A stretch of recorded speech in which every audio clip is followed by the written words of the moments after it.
Bom dia, meus irmãos amados. Mais um domingo que estamos aqui juntos na casa do nosso Deus, iniciando aí a semana buscando a presença de Deus, buscando o alimento espiritual para a nossa vida, buscando mudança, buscando aí reparar as arestas que aparecem no nosso dia a dia. E nada melhor do que estarmos juntos aqui, como povo de Deus, como irmãos em Cristo, iniciando aí esta semana. Eu desejo que Deus abençoe muito a vida de cada um que está aqui, a todos que estão conosco conectados, e vamos juntos falar com Deus, agradecendo a Ele pela semana que se passou, uma semana aí com tantas atividades que nós tivemos, na verdade, lutas, desafios, mas sempre contando com a ajuda preciosa de Deus, com a sua presença inseparável. E é essa presença que nos motiva, é essa presença que nos encoraja, que nos dá forças para continuar. Feche seus olhos e vamos falar com Deus. Senhor, obrigada, Pai amado, por mais um dia que o Senhor preparou para nós. Obrigada pela noite que se passou. Obrigada porque o Senhor é bom em todo o tempo, em todo momento. Muito obrigada, Senhor, por cuidar da nossa vida, por nos segurar com as Tuas mãos, por nos amparar, nos encorajar, ó Deus amado. Muito obrigada porque o Senhor jamais nos abandona. Obrigada porque o Senhor é fiel. Graças te damos, ó Pai, por esta semana que está se iniciando, pela semana que se findou. Obrigada porque até aqui o Senhor nos ajudou. E o Senhor é fiel em sempre cumprir a Tua palavra e as Tuas promessas. Nos dê um dia muito feliz, ó Deus. Obrigada pelo privilégio que é estar aqui na Tua casa com os nossos irmãos para, ó Deus, aprender do Senhor, para desenvolver a nossa comunhão, para louvar ao Teu nome, engrandecer-te, bendizer-te, ó Deus amado. Seja conosco, nos dê a Tua bênção, em nome de Jesus, amém. Amém. Amados, vamos abrir as nossas Bíblias em Tiago no capítulo 1. Nós leremos de 19 até o 27. Tiago, capítulo 1, de 19 a 27. E aí no versículo 22, nós vamos falar juntos, porque esse é o versículo desta semana, não é? Então, Tiago, capítulo 1, do versículo 19 até o versículo 27. Diz assim a palavra de Deus: Sabeis estas coisas, meus amados irmãos. Todo homem, pois, seja pronto para ouvir, tardio para falar, tardio para se irar. Porque a ira do homem não produz a justiça de Deus. Portanto, despojando-vos de toda a impureza e acúmulo de maldade, acolhei com mansidão a palavra em vós implantada, a qual é poderosa para salvar a vossa alma. Todos juntos? Tornai-vos, pois, praticantes da palavra, e não somente ouvintes, enganando-vos a vós mesmos. Porque se alguém é ouvinte da palavra e não praticante, assemelha-se a um homem que contempla no espelho o seu rosto natural, pois a si mesmo se contempla e se retira, e para logo se esquece de como era a sua aparência. Mas aquele que considera atentamente na lei perfeita, lei da liberdade, e nela persevera, não sendo ouvinte negligente, mas operoso praticante, esse será bem-aventurado no que realizar. Se alguém supõe ser religioso, deixando de refrear a língua, antes enganando o próprio coração, a sua religião é vã. A religião pura e sem mácula para com o nosso Deus e Pai é esta: visitar os órfãos e as viúvas nas suas tribulações e a si mesmo guardar-se incontaminado no mundo. Que Deus abençoe sua palavra, que Deus complete no nosso coração, para que sejamos aí, amados, praticantes da palavra e não somente ouvintes. E como diz Tiago, aquele que não pratica, que só ouve, ele acaba enganando a si mesmo. E depois ele acaba nos outros versículos, do 23 em diante, descrevendo o que seria isso. É como se olhar no espelho, detectar ali algum defeito, falar, puxa, é verdade, mas paciência, né? E aí se retira e logo se esquece desse seu defeito. Mas que Deus coloque sempre no nosso coração a sensibilidade, amados, que nós precisamos para detectar os erros, tudo que nos impede de obedecer ao Senhor, de deixá-lo feliz com as nossas vidas e que procuremos todas as mudanças necessárias para as nossas vidas. Agora eu convido os jovens que venham aqui à frente e nós vamos entoar 2 cânticos de louvores ao nome do nosso Deus. Jovens.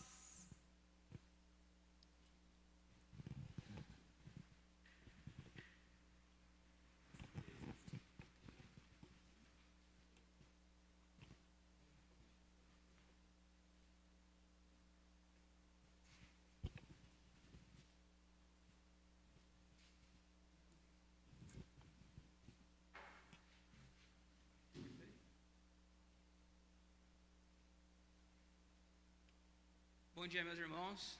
Bom dia a todos os presentes, aos que nos assistem através da live. Hoje é o 3º domingo do mês de maio e é comemorado o Dia do Jovem Presbiteriano. Somos gratos a Deus por essa oportunidade que Ele concede a cada um de nós. E hoje, mais do que nunca, faz-se necessário, acho que fala no refrão, né, de mostrarmos para esse mundo que a solução está na cruz. Vamos entoar então o hino da Mocidade Presbiteriana, para a gente celebrar mais esse dia, essa oportunidade.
Somos jovens no mundo velho a pregar novos ideais do mesmo evangelho que pregaram nossos pais.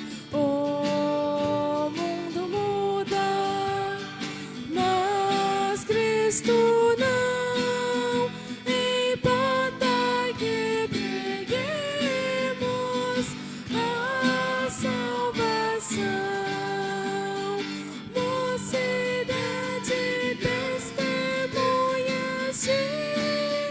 Jesus, sim, a solução de todos.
Juventude cristã, avante, empunhando o pendão real.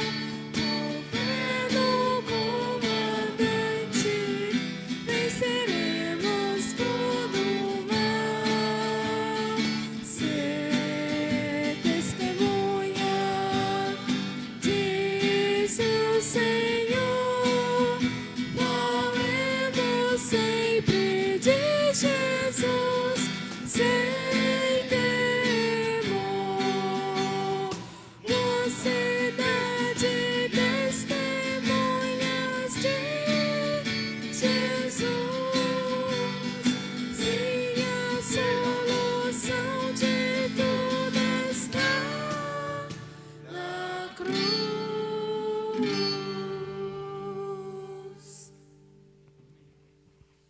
Vamos adorar o nome do Senhor agora. Esta é a hora da devoção.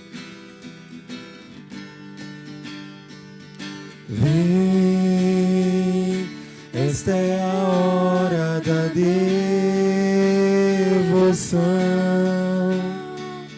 Vem, porque dele é o teu coração. Vem, com humildade para adorar. Vem, com humildade diante do Pai. Vem, toda língua confessará ao Senhor, todo joelho se dobrará. Mas aquele que Deus escolheu, o tesouro maior terá.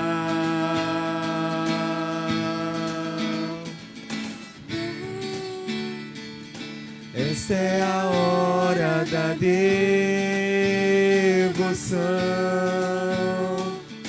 Vem, porque dele é o teu coração.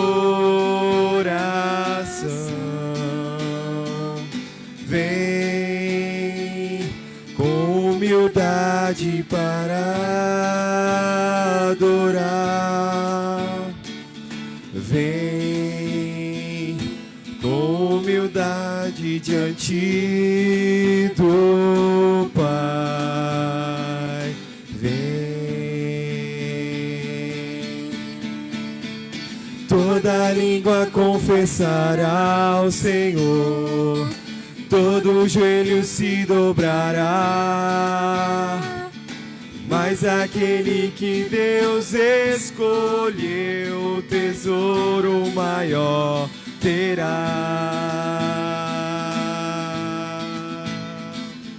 Toda língua confessará ao Senhor, todo joelho se dobrará.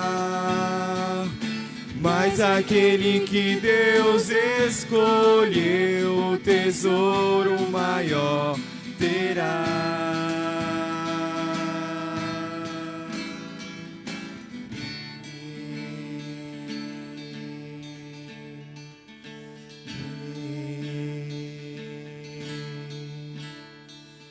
Vem.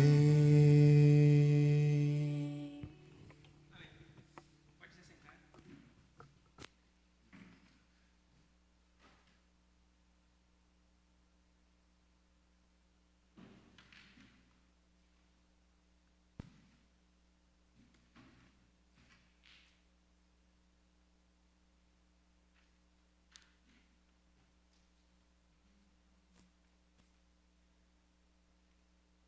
Obrigada, Gui.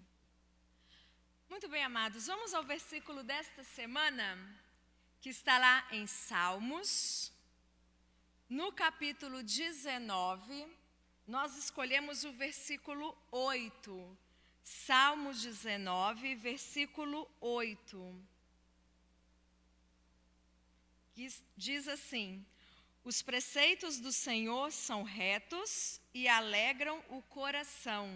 O mandamento do Senhor é puro e ilumina os olhos. Está aí, né, o que nós precisamos estar sempre lembrando, que os preceitos do Senhor são a causa da nossa alegria. Na verdade, não são as nossas circunstâncias, não são, né, as coisas que nos acontecem, mas sim os preceitos do Senhor. E o mandamento dele, que ilumina os nossos olhos, que desvenda aí tudo aquilo que precisa ser desvendado e retirado dos nossos olhos. Então, para esta semana, meditaremos no Salmo 19, no versículo 8. E como o nosso irmão Estevão disse, hoje nós comemoramos o dia da mocidade presbiteriana. Eu falo, gente, cantando esse hino, né, que foi o primeiro, a Ângela até balança a cabeça, né? Quanta coisa vem na nossa mente, né, Ângela? Fala assim, o tempo bom, ou época da mocidade, época aí de uma juventude, era diferente, né? E a gente acaba assim lembrando de tantas coisas, os trabalhos de mocidade. Não que nós não sejamos jovens, né? Né, Sandra? Sempre jovens, né? Mas vem tantas coisas, né, na nossa mente, os nossos trabalhos de mocidade, lá em Vitória, que época boa, tempo bom. E eu desejo, jovens queridos, que vocês guardem no coração de vocês um texto muito conhecido e muito utilizado nessa época, que está lá em 1 de João, no capítulo 2, versículo 14. E eu quero deixar para vocês, que são jovens de idade ainda, né?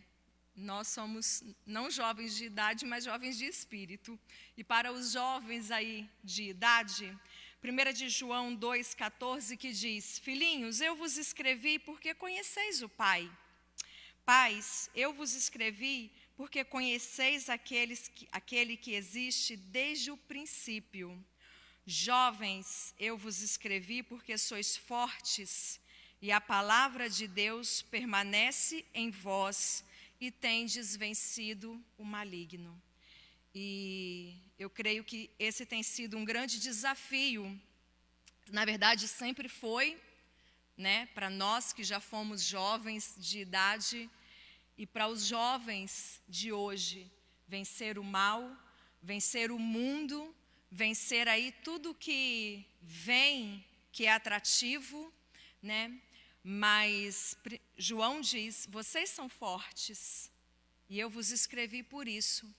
E que Deus, Ele abençoe a cada jovem da nossa igreja, para que os nossos jovens possam estar permanecendo aí firmes, buscando essa força que vem do Senhor, buscando cada dia mais, lutando, e tem que ser algo incessante, a nossa luta, né? Esse buscar essa força, ela não vem, né, miraculosamente, mas ela vem através de uma busca incessante, e que vocês jovens possam permanecer firmes, e para que lá, quando forem bem velhinhos, né, possam ainda lembrar daquele versículo, na sua velhice darão frutos. Que a palavra do Senhor seja o alicerce de suas vidas, e que vocês jamais se esqueçam do quão grande é o nosso Deus, e que vocês têm esse desafio de vencer o mal, ainda com pouca experiência, né? Eu falo, hoje eu me vejo, né, depois aí já tem mais de 10 anos que eu não sou jovem, que eu deixei aí a mocidade, mas quantas experiências a gente vai acumulando, né? Nós vamos ganhando. E nós só seremos bem-sucedidos quando nós temos a presença de Deus na nossa vida. Esse aí é um fator primordial, o temor do Senhor, que é o princípio do saber. Então, querem ter boas experiências? busquem a Deus. Virão decepções, virão aí momentos que vocês vão bater com a cabeça, a gente bate até hoje, mas quando nós temos o temor do Senhor, nós conseguimos vencer o mal, vencer o maligno. E eu chamo os jovens para que venham aqui à frente, e o pastor também, que nos conduzirá numa palavra de oração, e depois nós cantaremos o hino de número 114, Brilho Celeste. Domingo passado eu cometi a gafe de esquecer o hino, mas falei para a Ângela, hoje eu lembrei, está anotadinho aqui, para não esquecer. Jovens, venham aqui à frente, todos eles, não todos, os jovens de idade, os de experiência podem ficar sentados. E o pastor fará essa oração, e depois eu já chamo a nossa irmã Ângela para que nos conduza neste hino 114, Brilho Celeste. Eu vou sair só por educação, tá? Mas depois eu volto para conduzir o hino. Bom dia, meus irmãos.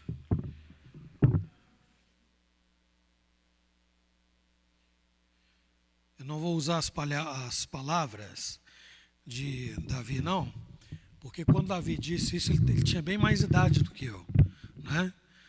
Então eu posso dizer assim, eu fui moço, continuo sendo moço, né? As palavras do domingo passado, não foi? Fui moço, continuo sendo moço, nunca vi o justo dizendo, não, foi de quinta-feira. Quinta-feira. Nunca vi o justo desamparado e nem a sua descendência a mendigar o pão.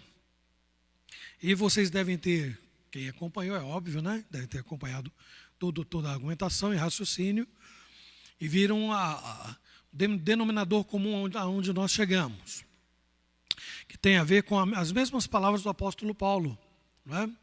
Que é dependência de Deus em tudo e, no final, contentamento com tudo. Vocês estão numa fase de muitos objetivos, de sonhos, de planejamentos, de ideais. É bom estar preparado, porque muitos deles podem acontecer, mas muitos não.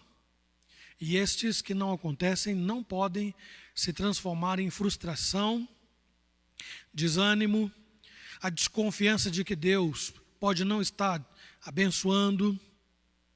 Mas cada vez que vocês tropeçarem em alguma coisa que não saiu de acordo com o planejado, lembrem-se das palavras de Paulo, das palavras de Davi. Davi compara todo o progresso que o ímpio tem e volta-se para nós e diz, não te indignes por causa dos malfeitores que se levantam, né, e são bem-sucedidos, entre aspas, em muitas coisas.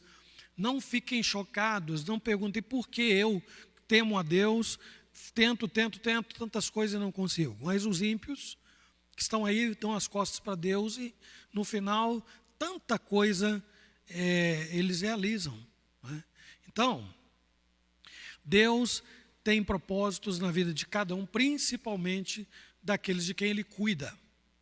E se vocês confessam a Cristo como seu Senhor e vivem com esta percepção enraizada na sua vida, no coração, vocês vão conseguir chegar à idade da maturação, em paz, tranquilos, e sentindo-se realizados, porque chegaram onde Deus havia determinado que vocês fossem, até onde vocês fossem, ok? Então, vamos orar nesse sentido. Nós vamos pedir a Deus, Senhor, que eles tirem as melhores notas na escola, que eles consigam um melhor casamento, que consigam um excelente trabalho e profissão, que venham os filhos, né, para montar um time de futebol, essas coisas. Não vamos pedir essas coisas para Deus, né? Mas o que nós vamos pedir? Que Ele nos dê estrutura para enfrentar o que quer que seja que virá pela frente, vivendo com contentamento, porque Ele tem cuidado de nós. Vamos orar? Senhor nosso Deus, obrigado pela manhã de hoje e por este dia tão significativo na vida dos teus servos e na nossa vida. Muitos aqui já passaram por essa fase, percorreram este caminho, percorreram bem, experimentando muitas e muitas dádivas que, ó Deus, vieram das tuas mãos. Obrigado, Senhor, e agora é a oportunidade e a vez deles demonstrarem que estão ocupando o seu espaço, o seu lugar e desenvolvendo o trabalho que o Senhor confiou a cada um deles. Tem o seu nome. O Senhor os chama pelo nome e os designa, Senhor Deus, para propósitos específicos. Alguns deles ou muitos deles ainda não tão claros, mas que no perpassar dos anos vão se revelando diante dos seus olhos, e é importante que eles, ó Deus, se amparem na Tua palavra, para que eles tenham o mesmo contentamento que houve no Teu servo apóstolo Paulo e que Davi também recomenda. Independente do que se passa no mundo, pessoas que não te temem e se realizam em muitas coisas, que elas jamais sejam motivo de inveja, jamais sejam motivo de, ó Deus, questionamentos, mas que todos nós aprendamos que o fim de todos está determinado na Tua palavra.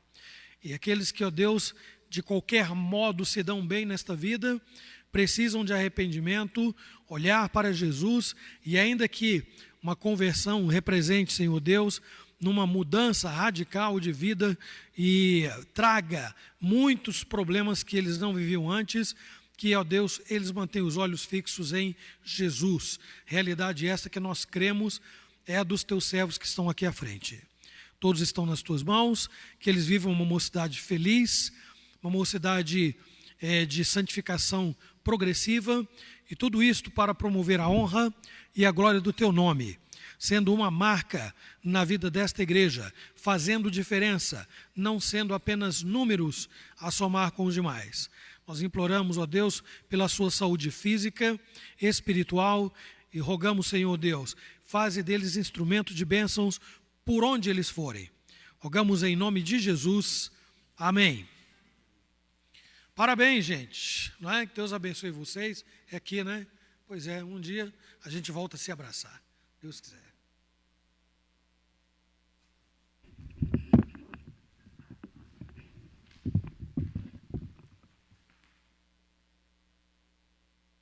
Muito bem. Ao som do piano, vamos nos colocar em pé e entoar esse hino, Brilho Celeste, que sejamos luz para este mundo tão escuro. Jovens, sejam luz.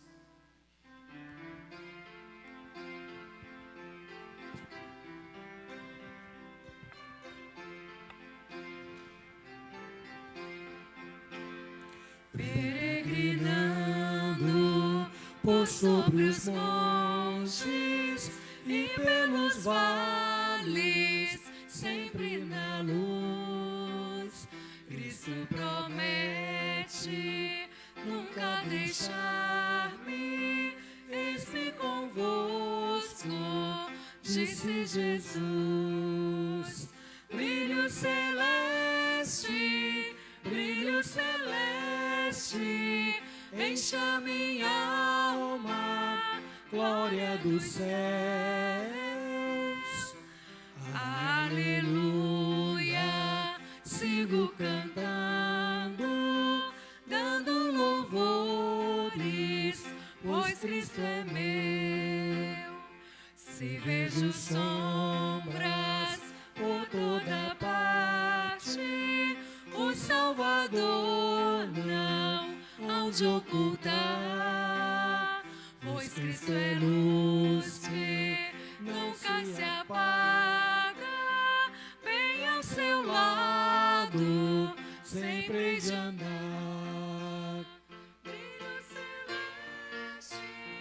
Brilho celeste, enche a minha alma, glória dos céus. Aleluia, sigo cantando, dando louvores, pois Cristo é meu.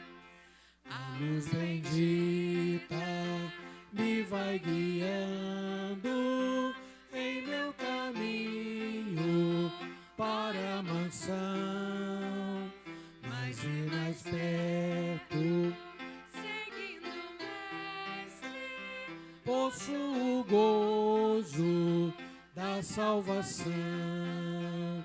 Brilho celeste,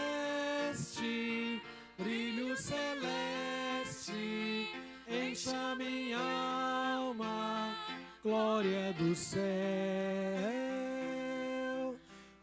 Aleluia, sigo cantando, dando louvores, pois Cristo é meu. Amém. Os irmãos podem se assentar?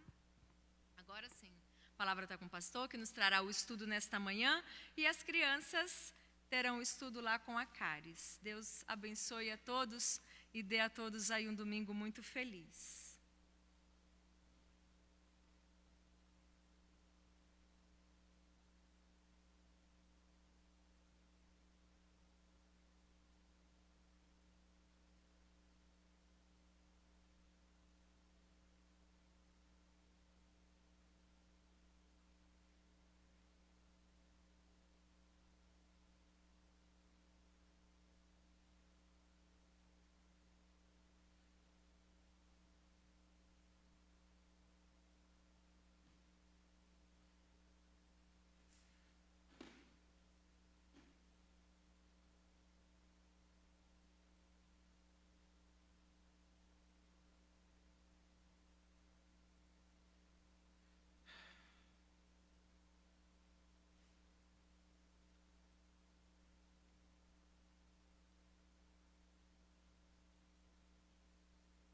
Muito bem, meus irmãos, já cumprimentei a todos vocês e nós vamos já entrar no texto do nosso estudo bíblico da manhã de hoje, que está registrado em Romanos, no capítulo 13, nós vamos ler do versículo 11 ao versículo 15. Então, cumprimento a todos os irmãos que aqui estão e aos irmãos que estão em casa também, impossibilitados de comparecer ao culto, rogando a Deus que Ele os abençoe e os ajude para que, em detrimento do conforto do lar, vocês possam estar concentrados e serem edificados pela palavra de Deus, como todos nós esperamos aqui na manhã de hoje.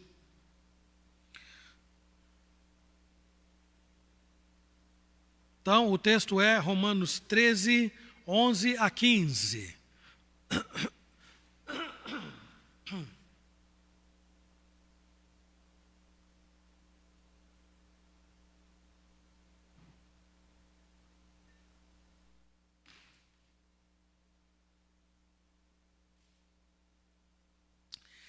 Muito bem.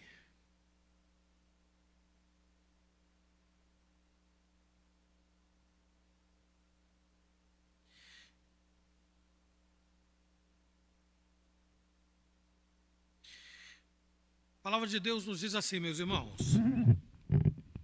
digo isto a vós outros que conheceis o tempo, já é hora de vos despertardes do sono, porque a nossa salvação está agora mais perto do que quando no princípio cremos. Vai alta a noite e vem chegando o dia. Deixemos, pois, as obras das trevas e revestamo-nos das armas da luz. Andemos dignamente como em pleno dia, não em orgias e bebedices, não em impudicícias e dissoluções, não em contendas e ciúmes, mas revesti-vos do Senhor Jesus Cristo e nada disponhais para a carne no tocante às suas concupiscências. Vamos orar mais uma vez? Senhor nosso Deus e bendito Pai, a Tua palavra está lida, rogamos que por misericórdia o Senhor fale o nosso coração, edifica-nos, ó Deus, abre o nosso entendimento e não permita, Senhor Deus, que nesses momentos de reflexão nós nos distraiamos por qualquer outra situação, e no sentido de termos, ó Deus, o nosso aprendizado interrompido e prejudicado por qualquer devaneio. Ajuda-nos, Senhor, fale, ó Deus, a nossa vida e transforma-nos em nome de Jesus, rogamos, amém. Deixa eu dar uma ajeitadinha aqui, irmãos, porque falar com esse microfone aqui é um pouco mais complicado para quem mexe com algumas coisas. Todos nós, meus irmãos, sabemos que a sociedade onde nós vivemos é tão dinâmica que ela passa por mudanças assim muito rapidamente. Domingo à noite eu falei mais ou menos sobre isso aqui na minha introdução. E hoje estou reiterando esta realidade. Umas dessas mudanças são boas, muitas mudanças boas, mas muitas outras são ruins. Nós temos falado sobre benefícios e temos também falado sobre muitos transtornos que o avanço tecnológico tem exercido na vida de muita gente. Então, apesar de apenas, como exemplo aqui, olha, ainda mesmo nos dias que nós vivemos, ainda há quem se utilize daquele antigo método de enviar uma cartinha pelo correio escrita à mão. Qual foi a última vez que você recebeu uma cartinha assim? De um parente, de um amigo, de um irmão, que chegou ao correio com um selinho bonitinho, escrito à mão, assim, meu querido, minha querida, que saudade, aqui está todo mundo bem, fulano ontem foi à casa de cicrano, aí tomou um tropeção, e aí machucou, teve que levar ao hospital, mas já está bem, espero que vocês aí também estejam, e daí um tempo você responde a cartinha, leva ela pelo correio, né? Eu tenho algumas guardadas aí da minha mãe, quando ela escrevia ainda à mão para mim, e se precisar escreve hoje, não é mais... Não é usual, né? Isso ficou um pouco para trás. Mesmo assim, há lugares onde essa tecnologia não chegou, né? Ou então as pessoas que não têm recursos para se utilizar delas. Desculpem. É muito comum, diante dessa situação, ver pessoas mais ou menos antigas. Eu vou aproveitar a deixa da minha esposa e colocar antigas entre aspas, né?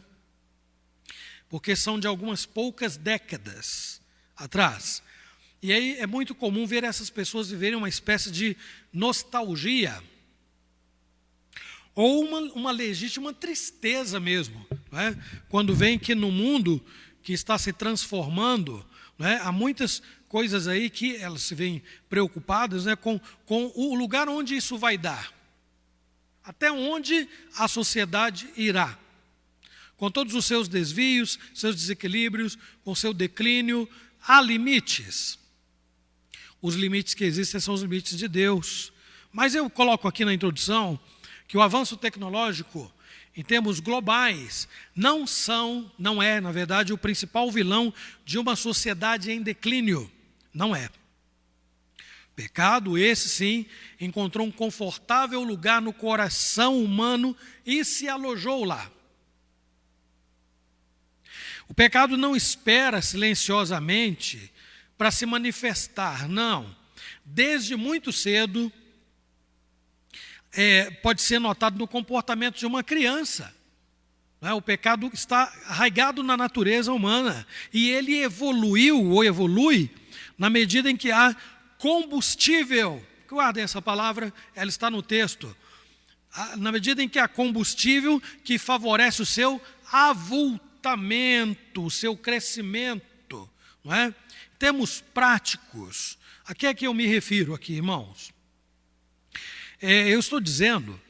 O que eu estou dizendo tem a ver com algum tipo de maturidade que parece-me, os irmãos hão de concordar, que está faltando, de um modo geral, com exceções, é óbvio, sempre há, não é? Nessa sociedade que está aí, diante dos nossos olhos. Então, eu vou tentar provar isto. Onde é que eu vejo esta ausência de maturidade? Por exemplo, na iniciativa de fazer coisas simples. Não é? Algumas mulheres usam muito a expressão de que, defendendo sua classe, sua categoria, não é? Que a mulher tem um sexto sentido e é capaz de fazer muita coisa ao mesmo tempo. À medida que a tecnologia ocupa espaço, acho que vocês estão perdendo isto. Não estou pensando nem A nem B, não. Porque é um problema geral. É um problema geral. Porque nós estamos sendo induzidos a trabalhar de acordo com o sistema.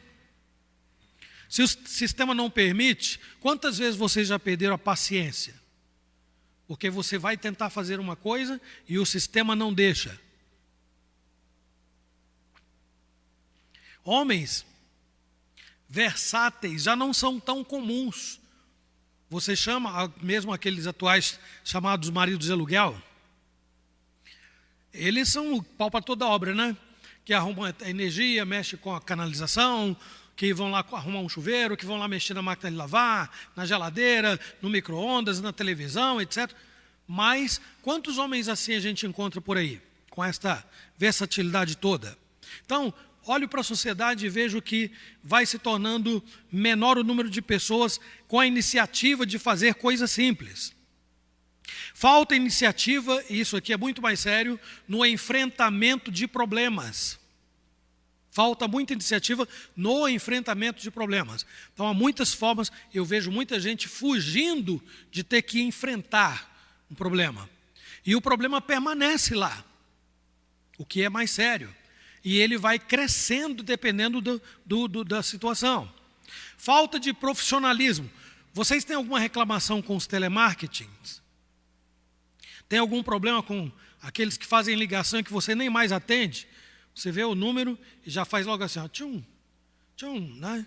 Não atende mais. Por quê? Porque não tem conversa, já está tudo esquematizado. Se você não seguir o roteiro daquele atendente, você vai ficar muito bravo. Ou ele, não é? Porque já teve atendente que já ficou bravo comigo. Falei, mas por que você está bravo comigo? Porque eu não segui o script, não é? Falta de profissionalismo. Falta de homens e mulheres que sejam de uma palavra só. Fulano, tal hora, pode confiar. Eu vou estar com você. Aí você espera 1 hora. E aí ele chegou. Ou ela, né? Depende. Falta de pessoas que sejam de uma palavra só. Pode contar comigo porque eu vou fazer isso por você. Ou então, conta comigo, estamos juntos. Né? Meus irmãos, se alguém aqui acha que eu estou exagerando, pode colocar no comentário aí, tá? Não tem problema não. Discordar faz parte, como dizem tanto, da democracia. Né? Democracia. A não ser que a palavra de Deus esteja em xeque, viu, gente? Cuidado com isso aí, hein? Pessoas de atitudes intempestivas.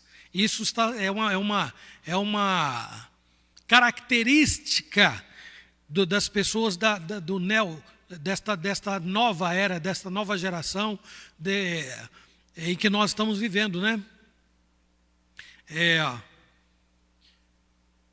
Olhamos assim para pessoas que poderiam estar, têm recursos, têm tudo às mãos para se profissionalizarem academicamente, melhorarem bastante, progredirem em muito, mas a pós-modernidade, é a palavra que me faltou agora há pouco, a pós-modernidade tem gerado uma classe de pessoas que são de tomadas de decisões intempestivas, têm dificuldades para planejar. Acho isso uma coisa chata. Não planejam o planejamento.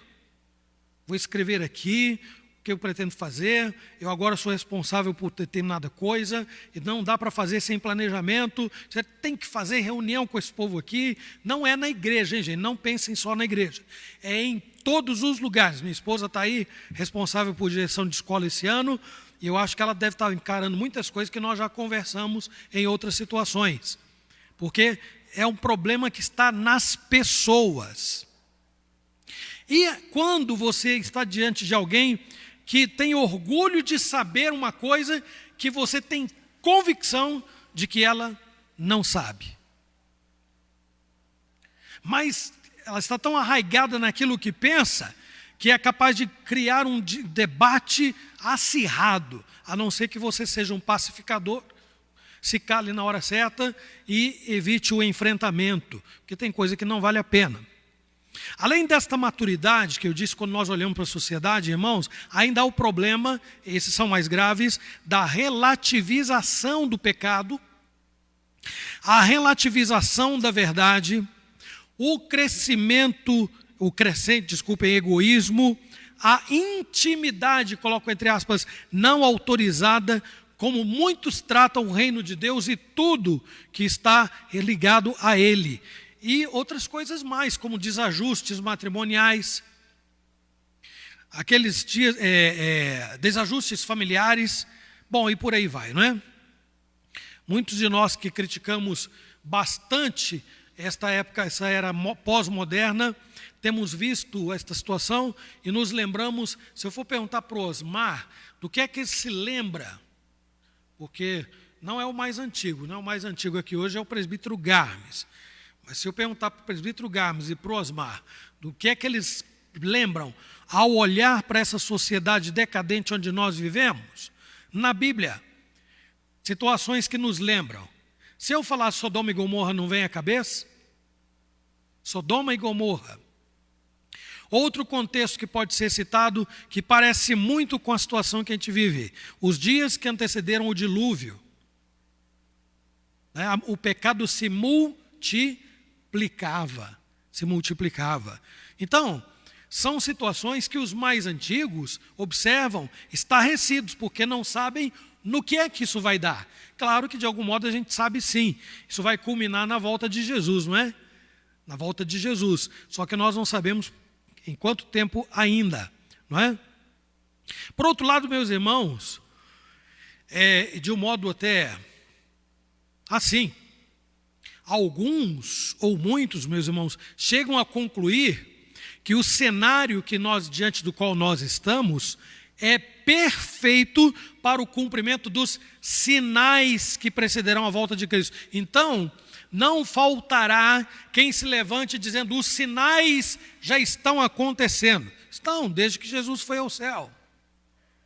Eles estão acontecendo há 2000 anos. Então, não se precipitem, não. Nem Paulo aqui necessariamente está abordando sobre isto. Os sinais da sua vinda já estão aí. E eles estavam mesmo já nos dias da igreja primitiva. Mas eu não me precipito pegando as situações, por mais estarrecedoras que sejam, falar assim: os sinais da vinda de Cristo estão aí. Eu não me precipito, não. Porque eles estão aí desde que Jesus voltou para a eternidade. Os sinais estão acontecendo e vão continuar acontecendo de um modo progressivo e complicado. Bom, como nós temos, alguns chegam até duvidar que certas coisas que já chegaram a um estado crítico e preocupante podem se tornar ainda pior, não é? E eu acabei de dizer isto, que eu não me precipito em falar dos sinais da volta de Cristo, porque, à luz da Escritura, coisas muito mais graves, muito mais sérias, ainda podem e vão acontecer. Agora, por outro lado, e de um modo paradoxal, não é muito comum ver alguma mobilização, seja ela individual, minha, sua, nossa, não é? Aí no coletivo, diante do que nós estamos aí observando. Cada dia estamos mais próximos de comparecer diante de Cristo. Sim ou não? Sim ou não? Cada dia. Ontem eu estava mais longe, hoje eu estou mais perto. Amanhã estarei mais perto ainda. E depois. O caminho que vai ficando para trás vai aumentando e o caminho que fica pela frente vai diminuindo. Nós estamos cada dia mais próximos de comparecer diante de Cristo. Paulo, nos dias da igreja de Roma, viu esses problemas que eu mencionei aqui, claro que não nada de tecnologia, mas todos os demais relacionados à situação espiritual e moral, não é? Paulo enxergou isso e se manifestou sobre esse assunto em vários textos, inclusive na passagem que nós lemos hoje. Vamos refletir sobre essa passagem, e aí começando pelo primeiro tópico, que aborda sobre a sonolência espiritual. Então anotem aí, quem estiver com o dedo no gatilho, por favor. Sonolência espiritual. O sono aqui, meus irmãos, é uma metáfora que Paulo utiliza para apontar algo de caráter muito mais profundo relacionado ao estado espiritual dos seus leitores, dos romanos. Diante disso, é importante começar identificando quem eram os leitores da carta. Qual era a sua condição, né? A sua condição principal. No capítulo 12, versículo 5, o texto diz assim: assim também nós, conquanto muitos, olha aí, somos, aqui mesmo no capítulo 2, atrás, vira aí 2 páginas, vai chegar lá. Versículo 5 diz aqui: somos um só corpo em Cristo. Paulo era um homem convertido. E ele chama os irmãos de Roma como um só corpo em Cristo e membros uns dos outros. Ou seja, embora Paulo esteja se dirigindo a pessoas salvas da condenação eterna, ele as vê tomadas de sonolência, quando na verdade deveriam estar despertadas, principalmente considerando que o tempo era desfavorável, crítico, em vários sentidos. Claro que eu não imagino Paulo morrendo decepcionado, porque Jesus não veio, porque ele foi fruto desta decadência, né, moral, espiritual, e os apóstolos demais foram também. Mas esse homem não perdeu a fé, ele não se viu desesperado e compreendeu que o tempo de Jesus Cristo ficou muito claramente dito e posto, né? Não compete a vós saber tempos ou épocas, né? Isso ficou escrito, Paulo sabia bem. Eu creio que uma passagem paralela, que nos ajudará bastante aqui na compreensão deste texto, é que está aí em 1 Tessalonicenses 5, de 5 a 8, onde eu peço licença, vou ler aqui para vocês. Podem acompanhar ali, quem estiver. Está muito pequenininho, dá para aumentar? Não, né? Faça um esforçozinho aí, não é? E como mais formiga, dizem que melhora a visão, né? Dizem, né? Eu não sei, porque eu nunca comi, a não ser acidentalmente, né? 1 Tessalonicenses 5, de 5 a 8 diz: vós todos sois filhos da luz e filhos do dia. Nós não somos da noite nem das trevas. Assim, pois, não durmamos como os demais. Pelo contrário, vigiemos e sejamos sóbrios. Ora, os que dormem, dormem de noite, e os que se embriagam, é de noite que se embriagam. Nós, porém, que somos do dia, sejamos sóbrios. Calvino, ao comentar esse texto aqui, meus irmãos, diz o seguinte: em razão dos raios da nova vida terem começado a lançar luz sobre nós como o sol, quando aparece pela manhã, temos que nos acostumar a fazer o que se faz durante o dia, diante do testemunho das demais pessoas, não fazendo o que é pecaminoso ou perverso, lembrando que nós estamos sendo observados por muitas testemunhas. Que é uma tradução livre que eu não consegui esse texto no português. Eu espero que esteja fiel ao que eu consegui traduzir lá, né? Esse sono, meus irmãos, é uma forma de definir a condição dos que não conhecem a Deus. Todos os que o ignoram estão adormecidos e envoltos pela escuridão da noite. Esta escuridão impera, reina sobre os incrédulos. Agora, observe a razão por que os salvos devem deixar este relato, esse estado de sonolência.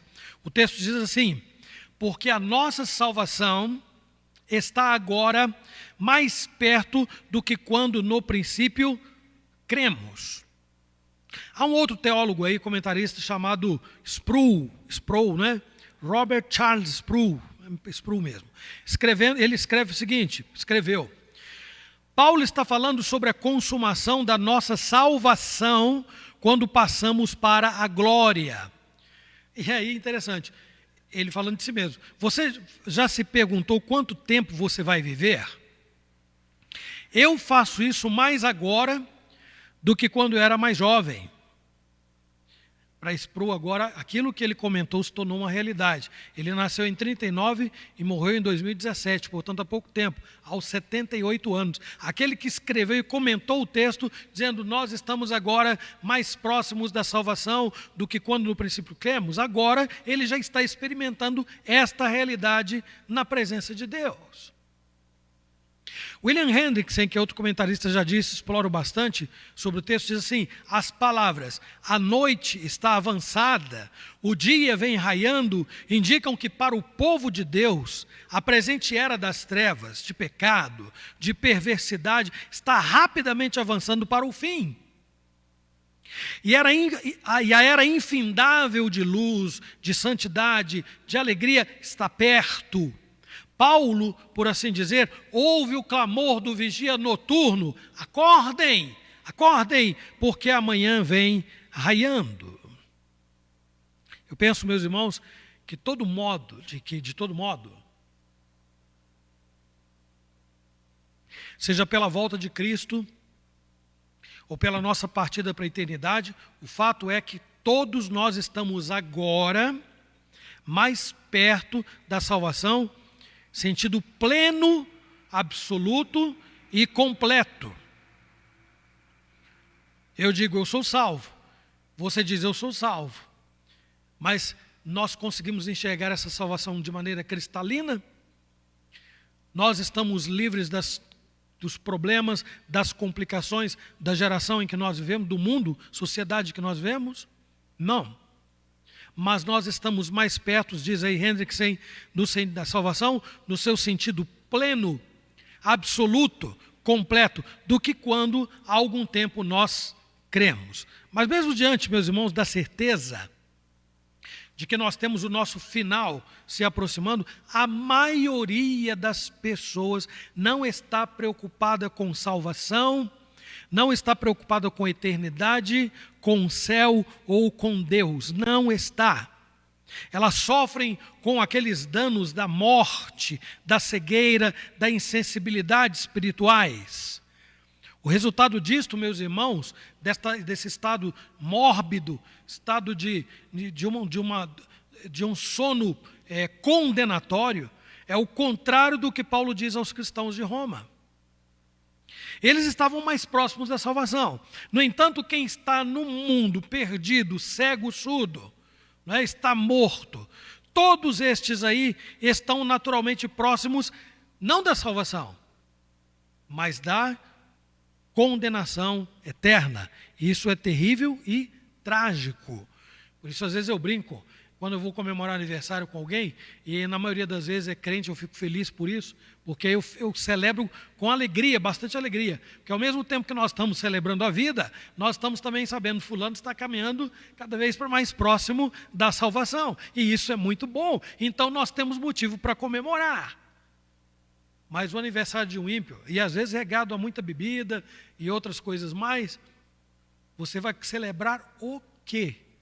Vai comemorar porque ele viveu mais um dia e vai ficar pensando na vida que ele ainda tem para levar aqui, para aproveitar ao máximo?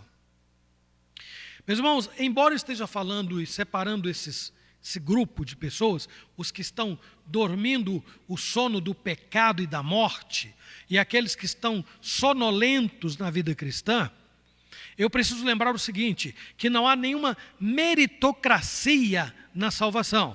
Já temos falado aqui, se alguém recebeu esses raios que o tiraram do sono da morte, foi por uma iniciativa externa, uma iniciativa de Deus. Como está escrito lá em Colossenses 1,13, Ele nos libertou do império das trevas e nos transportou para o reino do Filho do seu amor. Assim, meus queridos, a exortação de Paulo se aplica aos que foram salvos e que estão cada dia mais próximos de comparecerem diante de Cristo. Talvez, dizemos aqui, todos ou uma maioria dos que estão me ouvindo agora, se considerem parte deste grupo iluminado.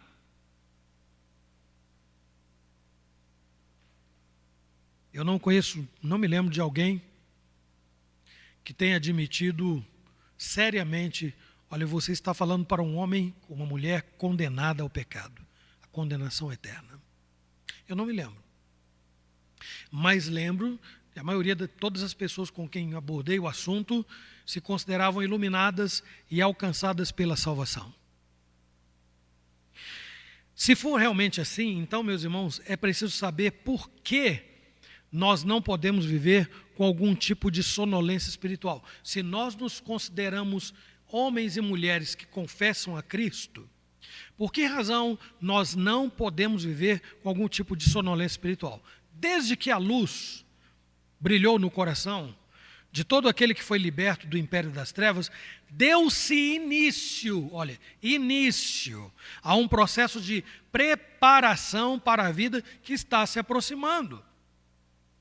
O que nós estamos fazendo agora, o que nós vamos fazer à noite, durante o dia, amanhã, cada momento da nossa vida, é uma forma de preparação.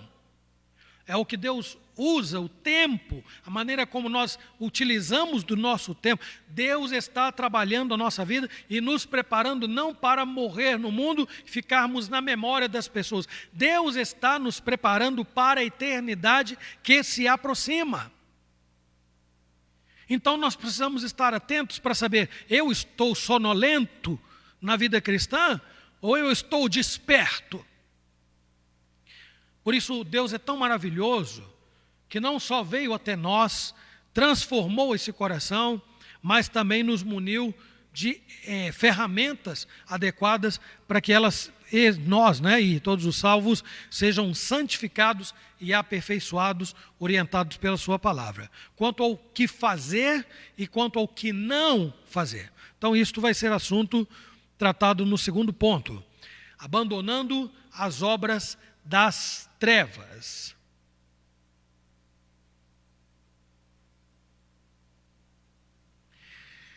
Vai alta a noite e vem chegando o dia. Esta é a continuidade do texto, em perfeita harmonia com a ideia de estar agora mais próximo da salvação do que quando no princípio, próximos do que quando no princípio cremos. O apóstolo Paulo, irmãos, mostra que a noite está ficando para trás e o dia está se tornando cada vez mais claro. Na medida em que nós progredimos na fé, a eternidade vai se tornando mais e mais cristalina e os valores eternos vão nos envolvendo progressivamente. Quando eu li isso aqui, me imaginei na estrada, olhando para o horizonte e vendo a cidade aonde eu pretendo chegar, se aproximando, e ainda de longe numa penumbra. E quanto mais perto, aquilo vai se tornando cada vez mais claro. E então eu vou conhecendo e vou identificando coisas nos seus detalhes, até entrar na cidade e participar do contexto e da realidade que eles estão vivendo naquele momento, inclusive o trânsito. E outras coisas mais são muito comuns, são peculiares ao dia a dia de qualquer cidade, não é? Nós estamos numa situação parecida em relação à eternidade. Estamos numa estrada distante, sabemos que ela espera por nós e sabemos que o caminho que nos leva até lá é exatamente este. Mas eu tenho que progredir. Eu já tenho que ir treinando aquilo tudo que faz parte da eternidade, que está cada vez mais perto de mim. Porque eu vou colocar em prática quando chegar lá. Este é o contexto que eu vou viver ao estar diante de Deus. Por causa disto aí, desta realidade, Paulo mostra que há muitas coisas que precisam ser deixadas. Elas não terão lugar na eternidade com Cristo. No versículo 12 nós lemos assim: deixemos, pois, as obras das trevas. Na sequência, versículo 13, ele dá um resumo dessas obras. Ele diz: andemos não em orgias e bebedices, não em pudicícia de dissoluções, não em contendas e ciúmes. Dessas palavras eu vou destacar duas aqui. A orgia, primeiro, na cidade de Roma, porque isso pesou muito no que Paulo escreveu para os cristãos de Roma. A palavra orgia era usada, em geral, para uma procissão ritual noturna, de pessoas semi-embriagadas e frenéticas que desfilavam pelas ruas com tochas e músicas em honra ao deus Baco ou a outras divindades, não é? Então, quando você falar, fulano é bacana, né? Ai, que bacana! Tem alguma relação aqui, viu, gente? Com esse deus Baco aqui, viu? Há uma outra forma de utilizar a palavra no sentido totalmente pejorativo. Isso se tornou um verdadeiro bacanal, né? Porque resultado daqui, Deus Baco. Daí era então usada genericamente para festas, estas procissões aí, e reuniões que iam até altas horas da noite. E aí resultavam com muita bebedeira. O que acontece com muita gente? Fica alegre demais, fala bobagem, fala muita bobagem, faz muita bobagem. Então, até altas horas da noite, resultavam em maus comportamentos. Dissoluções relacionadas ainda a esse contexto que Paulo viu em Roma. A palavra contém a ideia de desejos vergonhosos, quase animalescos, uma autoindulgência tal que a pessoa se escraviza aos chamados assim prazeres da carne. E aí perde-se a vergonha. É aquela pessoa que não reconhece nenhum limite, que faz todos os seus caprichos e as suas petulâncias. Essas definições estão lá no comentário linguístico do Novo Testamento grego, viu? Champlin, que é um comentarista, divide estas práticas em 3 grupos. Orgias e bebedices, voltando lá ao versículo. Ele considera que essas práticas são públicas e que, além de serem contrárias à natureza da igreja, geralmente elas promovem escândalo para aqueles que não conhecem o Evangelho. Não é? Então, essa é a primeira classe na qual ele põe. Impudicícias e dissoluções. Aí ele coloca como sendo atitudes constatadas na coletividade. Nesse caso, práticas ocultas, impudicícias e dissoluções. Práticas ocultas, cometidas em secreto, que, embora sejam veladas diante dos holofotes humanos, não deixam de passar pelo crivo de Deus e ocasionam danos à vida de quem insiste em permanecer nelas. Aproveito aqui para abrir um parênteses rápido, para dizer, meus irmãos, à noite, o próprio apóstolo Paulo diz, é o momento propício para cometer toda sorte de impudicícias e dissoluções. Longe dos olhos humanos, ruas vazias, baladas cheias, boates cheias, hotéis, motéis, empaturrados. Não é? A noite é um ambiente extremamente propício para cometer toda sorte de torpezas. Então, aqui está a associação entre a noite e o pecado e o contexto que os romanos estavam vivendo. E aí Paulo diz, vai alta noite, não é? Deixemos as obras da noite, as obras das trevas. E aí ele ainda divide num terceiro grupo as contendas e ciúmes. Aí sim, atitudes constatadas na coletividade, e nesse caso, mais preciso do contexto eclesiástico, que são causa de muitas divisões na igreja e motivo de escândalo para o mundo. Não que eu concorde com Champlin em gênero, número e grau, não. Quanto a essa classificação aí, viu gente? Mas eu não tenho nenhuma dúvida de que essas práticas precisam ser deixadas. É como aquela atitude de tirar a roupa suja que nós falamos aqui no domingo passado à noite. Em outra passagem recente, não é? Paulo está aqui usando o mesmíssimo verbo. Ele manda despir, que é o mesmo que orientar os romanos a tirarem a roupa suja, porque ela é seguramente um sério problema para a carreira cristã. Mas aqui não tem todas as práticas consideradas obras da carne, tem? O que é que vocês acham? Aí nós abrimos lá em Gálatas 5, 19, 20, 21, para a gente agregar outras coisas. Onde Paulo diz assim, ora, as obras da carne são conhecidas e são prostituição, impureza, lascívia, idolatria, feitiçarias, inimizades, porfias, ciúmes, iras, discórdias, dissensões, facções, invejas, bebedices, glutonarias e coisas semelhantes a estas, a respeito das quais eu vos declaro, como já outrora vos preveni, que não herdarão o reino de Deus os que tais coisas praticam. A maioria dos cristãos que formavam, meus irmãos, a igreja de Roma, tinha sua origem numa sociedade predominantemente gentílica.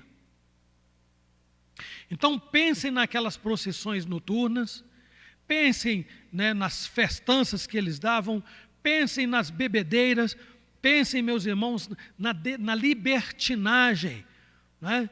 Como eles se comportavam naquele contexto. Mas agora, depois de conhecerem o Evangelho, havia uma herança a ser deixada, uma herança terrível, e que não fazia mais parte da nova realidade que eles viviam em Cristo. Lutero descreve a sociedade romana desses dias como sendo tempos de grande declínio moral e espiritual, onde ocorriam todo tipo de torpezas, desde os grandes Césares até o mais humilde cidadão. Então, uma tirania imposta, não é? A que as pessoas fossem induzidas a fazer isto, seguir o exemplo das suas maiores autoridades. Apesar disto, como nós vimos no tópico anterior, Paulo não desqualificou os cristãos de Roma. Pelo contrário, Paulo reafirmou, utilizando o pronome nós, inclusive ele, estamos mais próximos da salvação. Ou seja, Paulo não questionou a legitimidade da salvação dos romanos, não. E de acordo com o que nós lemos aqui, nós inferimos ainda mais que Paulo sabia que eles eram da igreja de Cristo, ou seja, eles haviam sido salvos e precisavam perseverar na salvação. É como Pedro diz lá em Atos 2,40, no dia da descida do Espírito Santo: salvai-vos desta geração perversa. Meus irmãos, a igreja estava começando nos moldes do Novo Testamento. E eles clamavam, no dia que Pedro pregou, o que nós vamos fazer? E dentre tudo que Pedro disse, esta recomendação surge: salvai-vos desta geração perversa.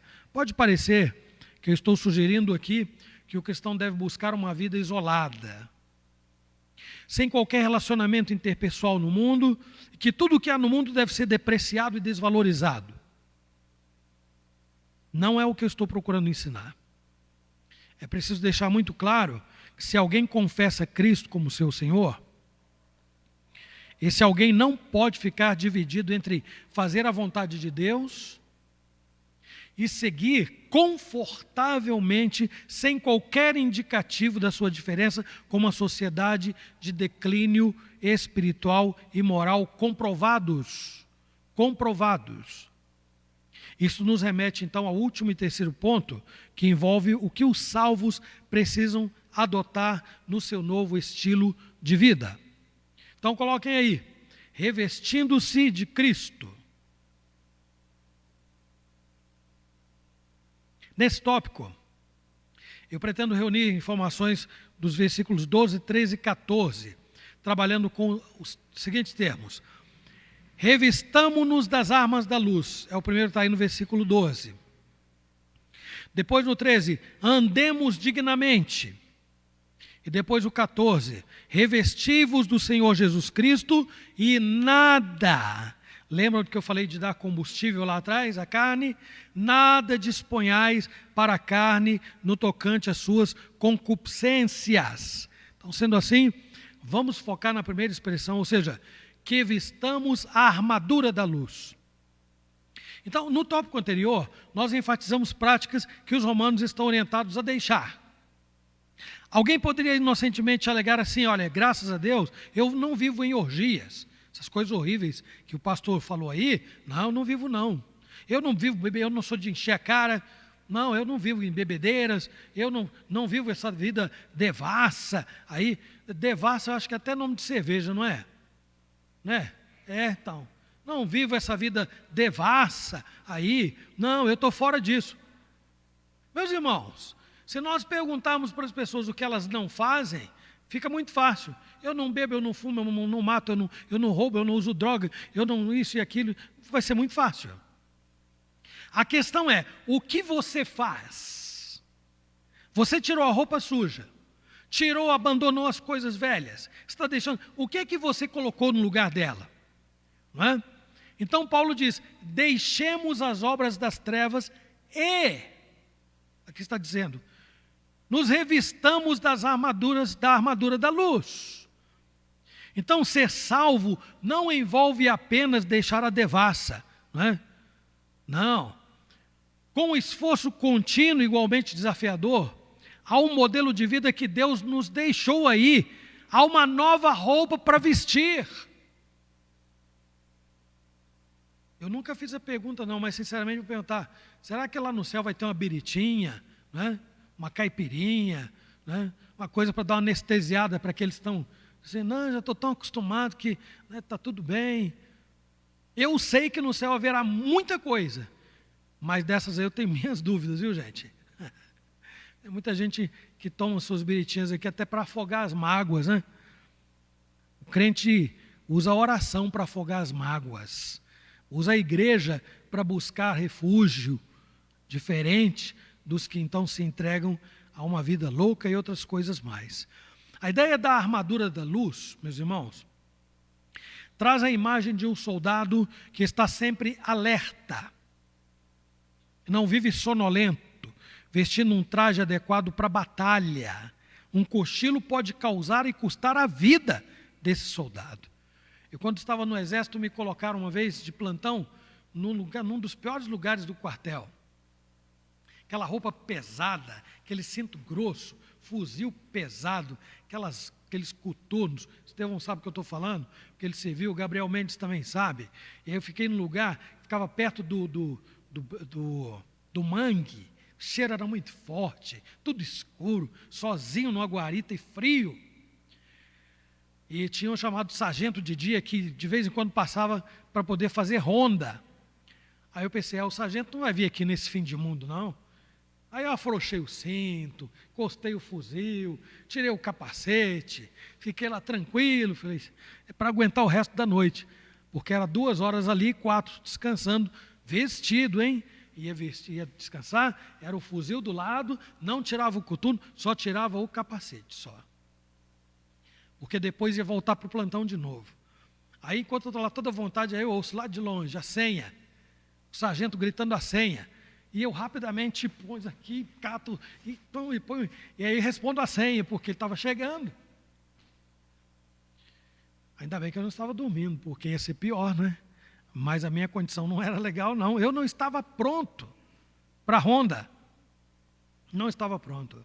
Agora, a questão é a seguinte, que tipo de batalha nós temos, você e eu, temos para enfrentar, para ter que vestir um traje adequado para algum tipo de batalha, como que é a linguagem que Paulo usa. Efésios 6,12 nos dá a resposta, dizendo a nossa luta não é contra o sangue e a carne, sim contra os principados e potestades, contra os dominadores deste mundo tenebroso, contra as forças espirituais do mal nas regiões celestes. Isso ajudou? Gente, eu acho que piorou um pouco. Porque um inimigo que eu não posso ver, como é que eu vou combater? Como eu vou lutar? Embora o texto diga quem é o nosso adversário e contra quem nós devemos lutar, parece que a explicação tornou o problema ainda mais difícil, não é? Mas como enfrentar esta tropa que atua nas regiões celestes, eu pergunto. O mesmo texto de Efésios traz a resposta na medida em que ele define quais são os elementos que compõem essa armadura. E mostra que ela está relacionada, ou estão relacionados à prática da justiça, à pregação do evangelho, ao exercício da fé, à oração e etc. Além do texto de Efésios, aqui mesmo nos capítulos 12 e 13, nós temos vários indicativos do que é que deve substituir aquelas obras das trevas. O texto fala de várias virtudes, como por exemplo, humildade, amor, honra, zelo, fervor, esperança, paciência, oração, solidariedade, hospitalidade, alegria, mansidão, espírito pacificador, submissão às autoridades, com ênfase no amor, conforme os versículos 9 e 10. E aí Paulo faz menção dos 10 mandamentos, para depois chegar ao auge da sua colocação. Ele diz, não adulterarás, não matarás, não furtarás, não cobiçarás. E se há outro mandamento, qualquer outro mandamento, tudo nesta palavra se resume. Qual? Jesus já havia dito. Segundo, amarás o teu próximo como a ti mesmo. O amor não pratica o mal contra o próximo, de sorte que o cumprimento da lei é o amor. Então, na sequência, viram que a nossa luta não é difícil de identificar. Quem são os nossos inimigos? Às vezes o maior inimigo está dentro de nós mesmos, somos nós mesmos, que não queremos praticar, temos dificuldade de fazer todas estas coisas. abraçando meus irmãos e colocando aquela vestimenta adequada para este tipo de batalha que nós precisamos enfrentar. Então, na sequência, depois que Paulo fala para vestir com as armas da luz, os leitores agora estão devidamente trajados com as armas da luz, e Paulo então prossegue dizendo: andemos dignamente como em pleno dia. Isso é importante. Com isso está dizendo que o quê? A ética que eles deveriam observar precisava ser tão elevada que quando elas fossem vistas pelos outros, pelas pessoas, eles pudessem ser louvados por quem eles são. Não pela aparência, não pelo poder aquisitivo, não por alguma beleza exterior e alguma pompa exterior, não, pelo seu caráter, pelo seu caráter. Veja a estreita relação desta passagem com o que Jesus diz lá em Mateus 5,16. Assim resplandeça a vossa luz diante dos homens, para que vejam as vossas boas obras e glorifiquem a vosso Pai que está nos céus. Então, em última análise, temos o versículo 14, uma dupla exortação: revesti-vos de Jesus, e a outra afirmação é: nada dispor para a carne. Sobre revestir-se de Jesus, eu vou utilizar aqui o comentário de Hendrickson. Paulo está dizendo: havendo despido as vestes do pecado, vistam-se agora mais e mais com o manto da justiça de Cristo, de modo que sempre que Satanás trouxer a lume a pecaminosidade de vocês, lembrem-se imediatamente dele, de Jesus, e do novo estado que desfrutam junto a Deus. Tornem-se mais e mais espiritualmente unidos a Cristo, de modo que Ele seja a luz da sua luz, a vida da sua vida, a alegria da sua alegria, a força da sua força. Este é o alto, sublime alvo que Deus estabeleceu para os salvos, de acordo com o conhecido texto de Romanos 8:29. Na quinta-feira nós lemos lá em casa: porquanto aos que de antemão conheceu, também os predestinou para serem conformes à imagem de seu Filho, a fim de que ele seja o primogênito entre muitos irmãos. Por fim, Paulo ensina que além deles precisarem estar revestidos de Cristo, ainda havia uma coisa que eles deveriam estar atentos para não fazer. Ou seja, nada disponhais para a carne no tocante às suas concupiscências. Tanto eles quanto nós estamos sendo orientados a não oferecer qualquer provisão. Prestem atenção nisso, irmãos. Não oferecer qualquer provisão para satisfazer a velha natureza. Há coisas que por si mesmas não são pecado, mas na medida em que nós mostramos falta de moderação no uso de qualquer delas, estamos dando suprimento à velha natureza. Durante toda a nossa vida, nós seremos tentados de diversas maneiras e em diversas áreas. Então, já estou terminando, viu, Guilherme? Pode ficar tranquilo aí. Então, na condição de filhos, a não ser que você já queira lá falar para cá, eles estão acabando. Porque o sinal é mais lá para ela. Lá. Na condição de filhos de Deus, todos buscaremos forças para vencer a nós mesmos, seja na esfera, eu coloco alguns pontos, na esfera do prazer, do poder, das riquezas, da falta de moderação, da vaidade ou de qualquer outra coisa que entre em conflito com a vontade de Deus expressa na sua palavra, em cujo caminho nós não devemos andar. E aí eu concluo com estas colocações aqui.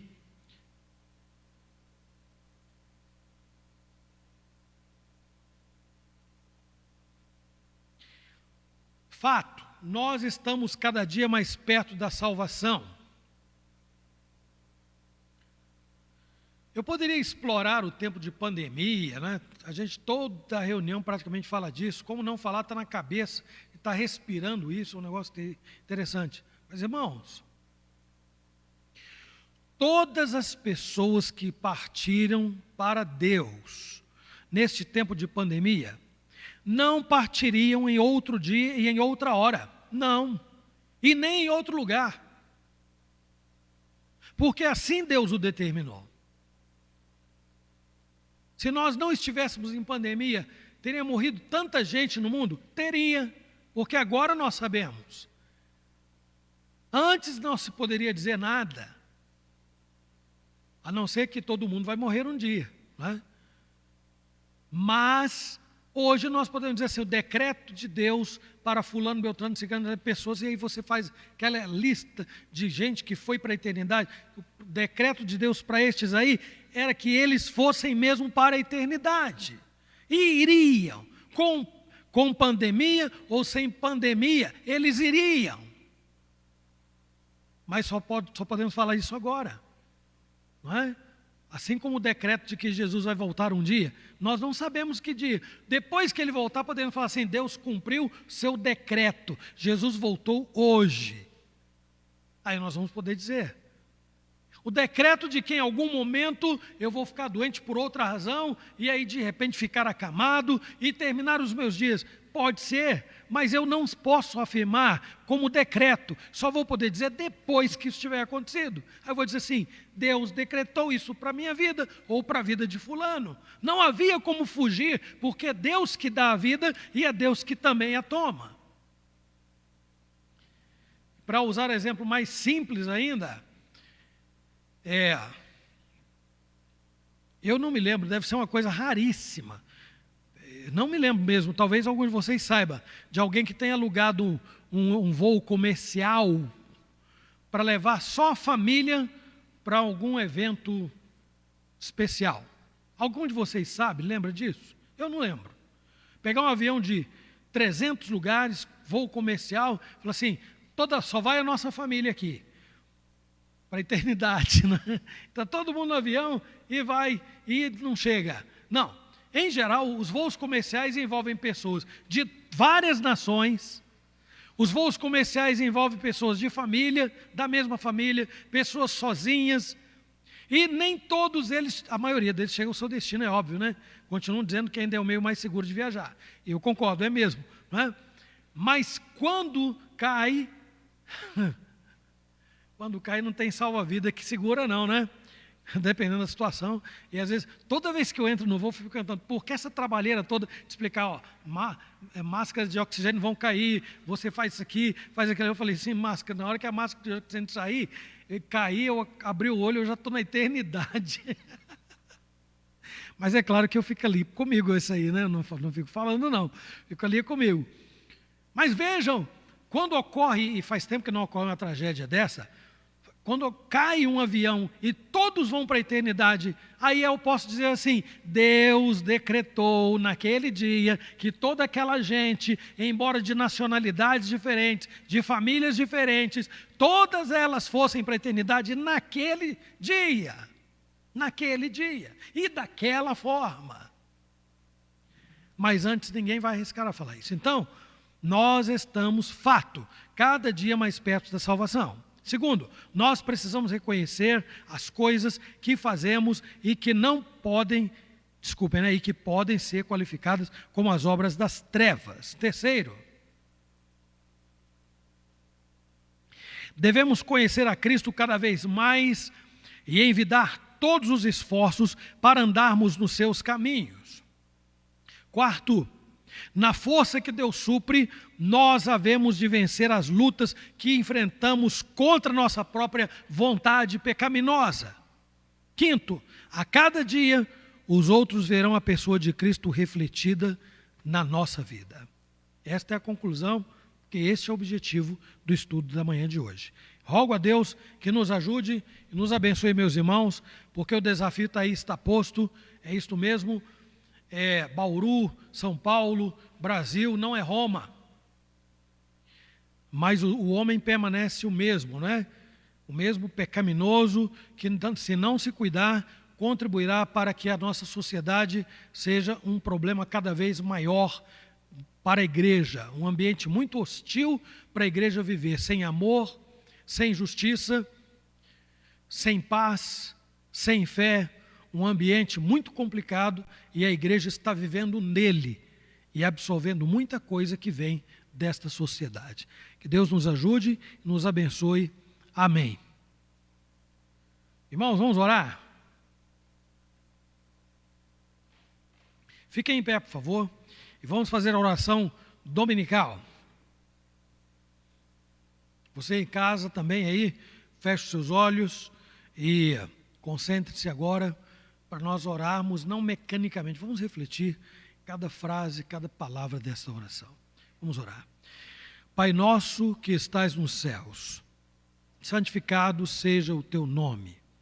Venha o teu reino, seja feita a tua vontade, assim na terra como nos céus. O pão nosso de cada dia nos dai hoje. Perdoa as nossas dívidas, assim como nós perdoamos os nossos devedores. E não nos deixes cair em tentação, mas livra-nos do mal, pois teu é o reino, o poder e a glória para sempre. Amém. Amém.